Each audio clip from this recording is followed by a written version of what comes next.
Kemudian perut. Perut kita. Jangan benarkan benda haram masuk dalam perut kita. Istiqamah lah benda tu. Jangan. Nabi kata barang siapa yang membenarkan benda-benda haram masuk ke dalam perutnya, dan saya malaikat di langit dan di bumi akan melaknatnya selama sesuai selagi mana benda-benda haram itu ada di dalam perutnya. Kadang-kadang kan contoh air ni kan. Air kalau air tu memabukkan, tak boleh. Kadang air tu elok dah, air mineral. Tapi duit yang digunakan untuk membeli air mineral tu daripada sumber yang tak halal. Pun tak boleh ingat. Makanan ni, boleh tak makan makanan ni?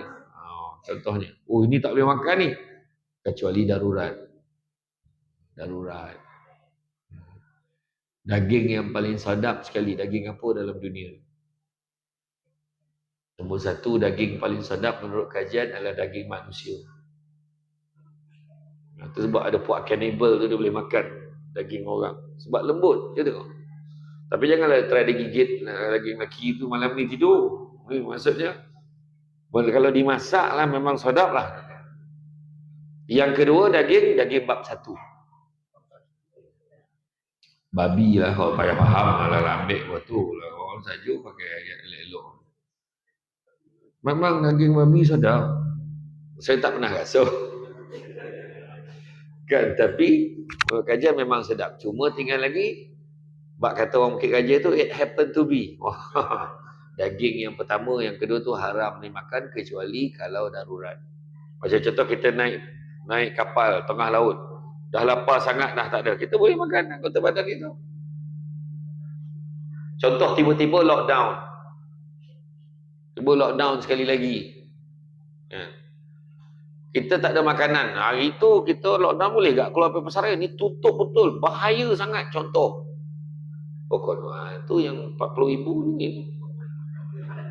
Salah satunya ni speaker. Kan?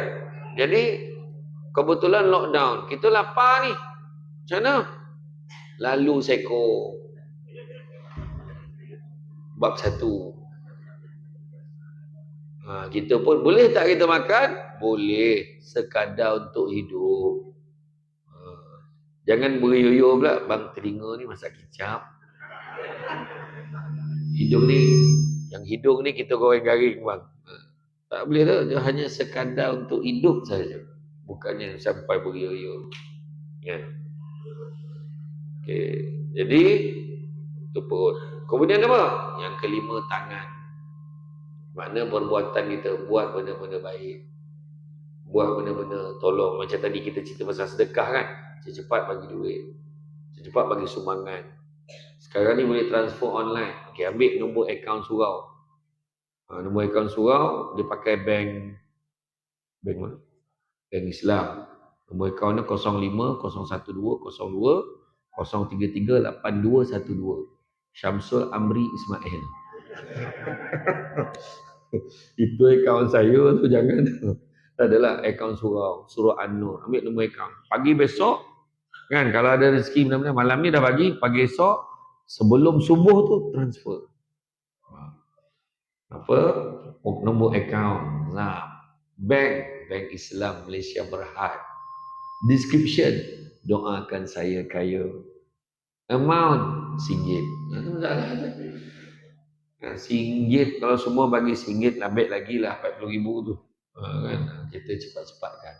Saya dulu kan cakap apa tau? Saya pernah dengan arwah Datuk Nasir Wahab. Saya dengan Abang Samsul Gau-Gau. Di Bukit Raja ni lah, ada satu masjid nak dibina. Masjid Bukit Raja. Nak kutip dana masa tu 9.8 juta. Saya ingat. Dia buat dinner dekat majlis makan malam di MSU. Makin nak habis lah ceramah ni. Dekat MSU tu masa tu, saya apa tahu tak, saya berbual apa dengan Abang Samsul Gau-Gau. Bang, bila dapat ni bang? Banyak waktu, 9.8 juta nak. Rupa-rupa masa tu dah ada 8.6 juta. Dalam tempoh 2 tahun. Jadi kan, ini surau ni baru 2.2 juta lebih, kita dah dapat. Tinggal 40,000 je lagi. Bagilah. Tak dapat bagi RM10, bagi 50. Tak dapat bagi 50, bagi 100. transfer je. Sebab semua kos, cuba tengok kipas, kapet, aircon, penceramah. Tak, saya tak cakap saya. Saya tak tahu bayar berapa. Saya okey je. Saya orang bayar 1,000 saya ambil 50 pun saya ambil. Ya. Tapi itulah sekali tak datang lah. Adalah gurau gurau. Ya? Jadi mengapa manusia ni kena istiqamah nak melakukan kebaikan? Sebab dalam kehidupan ni ada dua jalan yang kita kena pilih. Sama ada jalan baik, jalan tak elok. Jadi tangan tadi buat yang baik-baik, tolong orang. Dan yang terakhir sekali, yang keenamnya, langkah kaki. Langkah ke tempat-tempat yang baik. Petang surau, tempat yang baik. Dan yang ketujuh, ketaatan pada Allah dan Rasul. Jaga.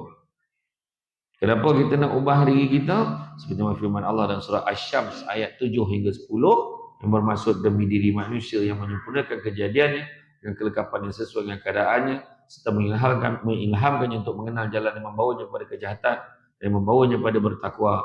Sesungguhnya berjayalah orang yang menjadikan dirinya yang sedia bersih bertambah-tambah bersih dengan iman dan amal kebajikan, dan sesungguhnya hampalah orang yang menjadikan dirinya yang sedia bersih itu susut dan terbenam kebersihannya dengan sebab kekotoran maksiat.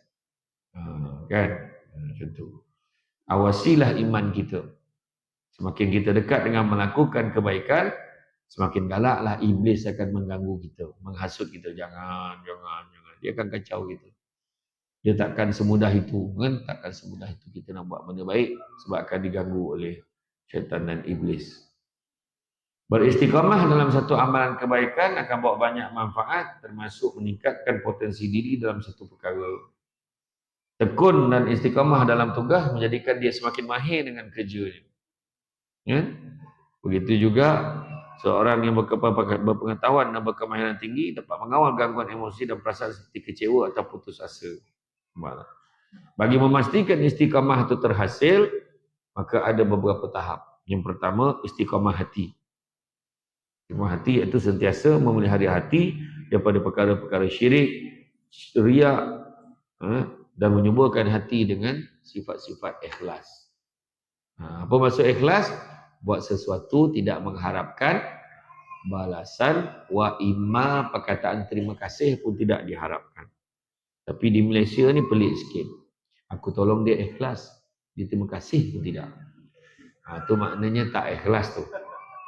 Malahan ikhlas ini kalau kita tengok tahap yang tertingginya adalah buat sesuatu tidak mengharapkan pengiktirafan manusia. Yang diharapkan hanya daripada Allah semata-mata. Contoh kita bagi sumbangan malam ni bagi 100, ada yang bagi 1,000, ada bagi 500. Kita pun sedar kita tak akan dapat tunai dalam tunai sama mungkin. Tapi Allah bagi benda-benda lain. Allah bagi kawan yang baru. Allah bagi kesihatan. Allah bagi orang tiba-tiba cari kita nak bayar hutang lama. Aku pun dah lupa dah hutang. Tuhan bagi anak yang baik, Tuhan bagi suami yang baik, Tuhan bagi isteri yang solehah. Jadi itu juga ada benda, yakin.